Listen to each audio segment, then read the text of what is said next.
திருச்சிற்றம்பலம்.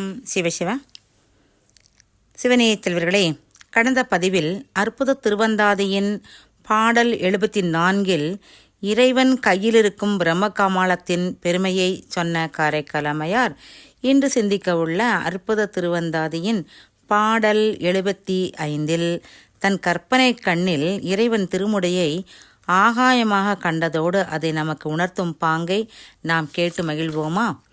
பாடல் 75 கலங்கு புனல் கங்கை ஊடல் ஆடலாலும் இலங்கு மதி இயங்கலாலும் நலங்கள் பரிசுடையான் நீள்முடிமேல் பாம்பு இயங்கலாலும் விரிசடையாம் காணில் விசும்பு. நம்ம ஏற்கனவே சொல்லியிருக்கிறோம், காரைக்கால் அம்மையாருக்கு கற்பனா சக்தி மிக அதிகம் என்று.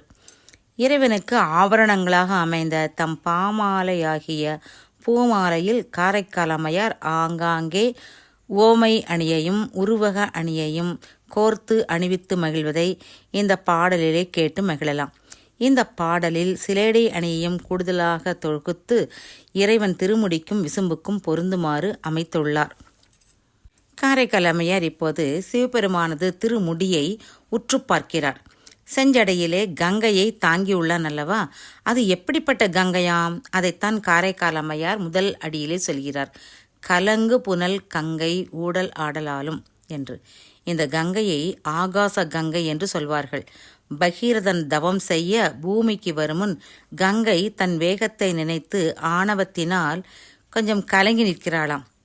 தான் பூலோகம் வந்தால் யாரால் தன் வேகத்தை தாங்க முடியும் எனும் கர்வத்தோடு இருக்கிறாள்.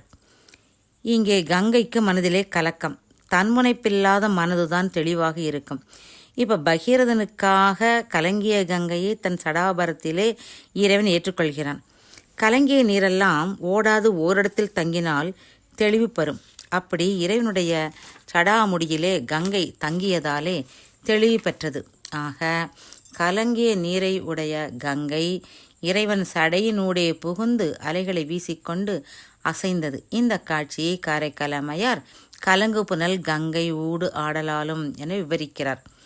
அடுத்து தக்கனது சாபற்றை பெற்ற மதிக்கு அபயம் தந்த இறைவன் தன் சடையிலே பிறைநிலவை அணிந்து கொண்டான்.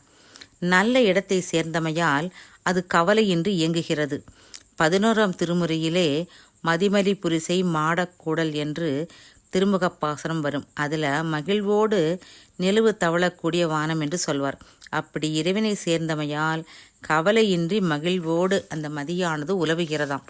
திருமுடியிலிருந்து வரும் மதியின் தன்னொளி கங்கையினூடே புகுந்து வந்து இயங்குகிறதாம்.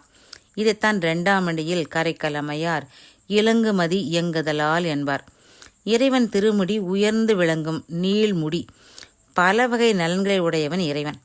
அனந்த கல்யாண கணமுடையவன் என்பர் அருளாளர்கள். அவனது நீள்முடியிலே இந்த காசிபர் கத்துருவின் குழந்தைகளான பாம்புகளை மாற்றாந்தாய் மகனான கருடனமிருந்து காக்க அவைகளை தமக்கு ஆரணமாக சிவபெருமான் அணிந்து கொண்டார். இந்த பாம்புகள் அவன் நீண்ட சடையிலும் அங்கே இங்கே புகுந்து புகுந்து இயங்குகிறதாம். பாம்புக்கும் நிலவுக்கும் பகை என்பர் உலகர்.